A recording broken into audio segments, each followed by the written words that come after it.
The sun hung low over the dried grassland when Martha first saw the barrel rolling across the empty field,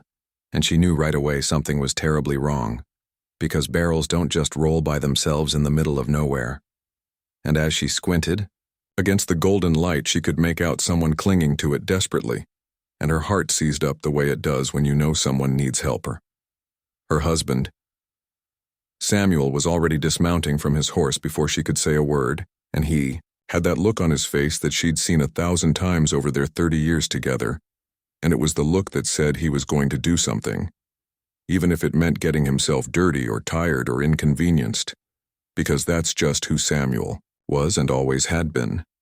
The woman on the barrel was young enough to be their daughter, and her clothes were torn and her face was streaked with dust and tears, and Martha could see the fear in her eyes even from a distance, and it brought back memories of her own younger days when she'd been lost once on a trip through unfamiliar territory, and how frightened she'd been until a kind stranger had pointed her in the right direction. Samuel approached slowly because he didn't want to startle her, and Martha watched as he raised his hands to show he meant no harm, and she could hear his voice carrying across the field in that low, gentle way he had when he was talking to spooked horses or frightened children, and she felt that familiar warmth in her chest that reminded her why she'd fallen in love with him all those years ago. The young woman was trembling,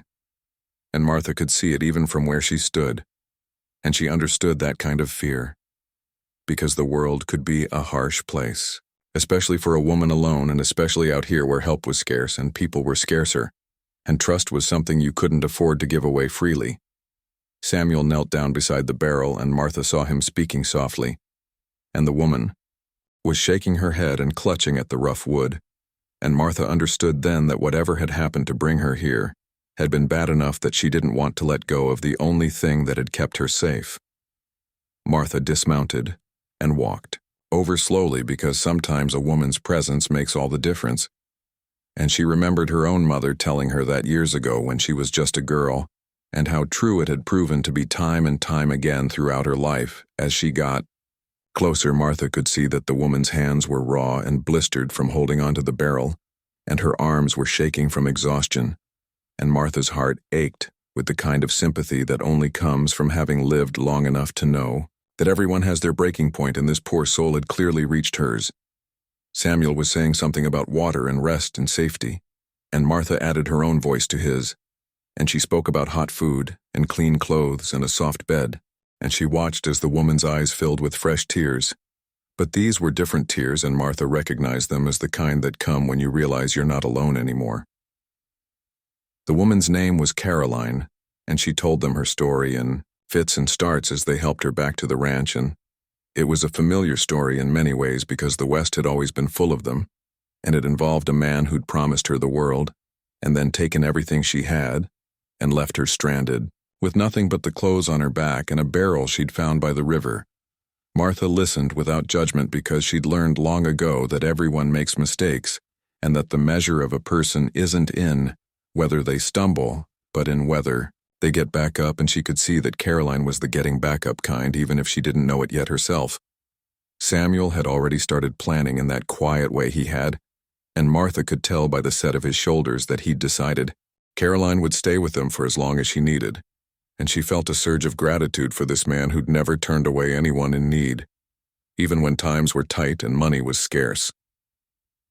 Back at the ranch, Martha drew water for a bath and laid out some of her own clothes because they were close enough in size, and she remembered how good it had felt to be clean after her own ordeal all those years ago, and how much that simple kindness had meant to her. Caroline soaked in the tub for a long time, and Martha busied herself in the kitchen making stew the way her grandmother had taught her, with plenty of vegetables and thick chunks of beef. And she added extra seasoning because food always tasted better when it was made with care, and she wanted Caroline to know she was cared for. When Caroline emerged, she looked like a different person, and Martha was struck by how young she really was and how much life she still had ahead of her, and she felt a fierce protectiveness rise up in her chest the way it used to when her own children were small. Samuel had set up the spare room, and Martha had put fresh sheets on the bed and placed wildflowers on the nightstand, because small touches matter, and because she wanted Caroline to feel welcome and not like a burden. They ate dinner together in the kitchen, and the conversation was gentle and meandering the way it is when people are feeling each other out and learning to trust. And Samuel told stories about the ranch, and Martha added her own memories, and slowly Caroline began to relax. She told them more about her journey and about the man who'd betrayed her, and Martha saw the anger flash in Samuel's eyes. But he kept his voice steady and calm, and he said that some people were just built that way, and that it wasn't Caroline's fault for trusting. And Martha nodded because she knew how easy it was to blame yourself for someone else's cruelty.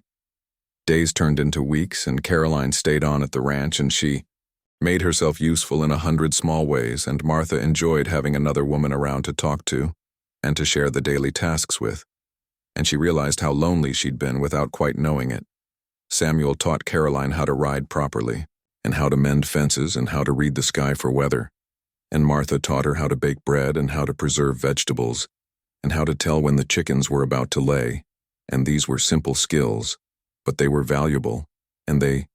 gave Caroline confidence. One evening, as they sat on the porch watching the sunset, Caroline asked why they'd helped her and why they'd taken her in when they didn't know her and didn't owe her anything. And Martha looked at Samuel, and Samuel looked at Martha, and they both smiled. Samuel said that when he was a young man he'd been in trouble once and a stranger had helped him, and that he'd never forgotten it, and that he'd promised himself that he'd pay that kindness forward whenever he could. And Martha added that her own mother had always said that we're all just passing through this world, and that the only thing that really matters is how we treat each other along the way. Caroline was quiet for a long moment, and then she said something that Martha would remember for the rest of her life. And she said that she'd been so angry at the world and so convinced that people were mostly cruel and selfish, but that Samuel and Martha had shown her something different, and that they'd given her hope again. Martha felt tears prick her eyes because she understood what it meant to lose hope and to find it again. And she reached over and squeezed Caroline's hand, and she said that hope was the most important thing, and that as long as you had it, you could survive anything. The seasons changed, and Caroline grew stronger and more confident, and Martha watched with pride as this young woman found her footing and discovered what she was capable of, and it reminded her of watching her own children grow up and find their way in the world.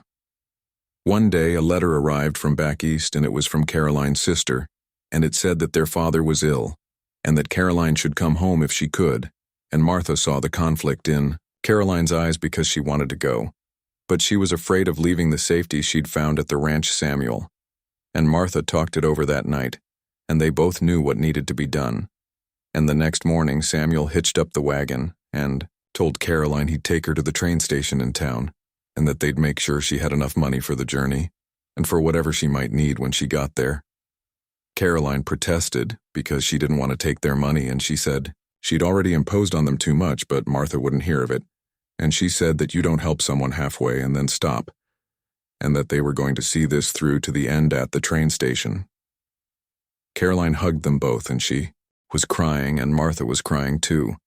And Samuel had that gruff look on his face that he got when he was trying not to cry. And Caroline promised she'd write, and that she'd never forget what they'd done for her. The ranch felt empty after Caroline left, and Martha found herself missing the sound of her laughter and the way she'd hum while she worked. And Samuel seemed quieter too, though he didn't say much about it. But letters came regularly, and they brought news of Caroline's father recovering, and of Caroline herself finding work and starting to build a life, and Martha saved every letter in a box under the bed, and she'd take them out sometimes and read them again and feel that same warmth in her chest. Years passed the way they do, and Martha and Samuel grew older, and their hair turned grayer and their movements became slower. But they still worked the ranch, and they still helped whoever needed it, and they still sat on the porch in the evenings, watching the sunset. Then one day, a wagon rolled up to the ranch, and a woman stepped down, and she was older now, and she had a confidence about her that hadn't been there before, and it took Martha a moment to recognize her, but then Caroline